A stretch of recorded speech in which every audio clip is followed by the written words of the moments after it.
Start. Honorable members, while Sardar Patel, with his extraordinary abilities, had accomplished the challenging objective of geographic and political integration of the nation, the task of economic integration remained incomplete. Our traders and entrepreneurs always faced difficulties in sale and purchase of their goods and in complying with different tax regimes prevalent in different states. Now, with the implementation of a comprehensive tax reform like the GST, the concept of one nation, one tax, one market has been realized. GST is proving instrumental in establishing an honest and transparent system of trade and commerce, which is also benefiting the country's youth. This system, while reducing the difficulties faced by traders, has enhanced their ease of doing business across the country. I congratulate my compatriots for wholeheartedly embracing the new system in a short span of time in the interest of a better future for the country in spite of the initial bottlenecks.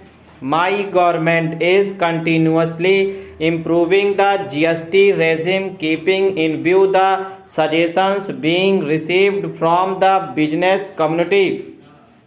The primary focus of my government has been to enable our youth to earn their livelihood with dignity while also creating employment opportunities for others.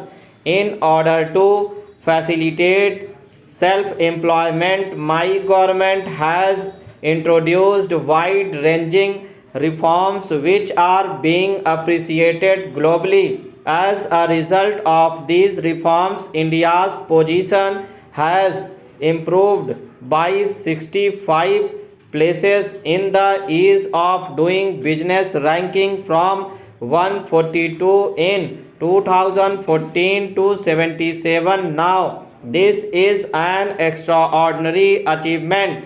Honorable members, during the last 4.5 years, the economy of the country has been growing at a rate of 7.3% on an average.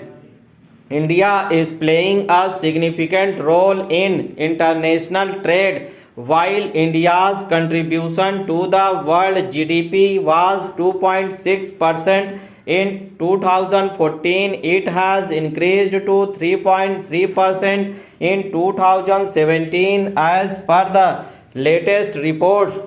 India has emerged as the sixth largest economy in the world. This is an opportune moment for the country to play a decisive role in the fourth industrial revolution, and my government is committed to ensure that our citizens take full benefit of this opportunity. As a result of the Make in India initiative, effective outcomes in the field of industrial development and employment generation are clearly visible.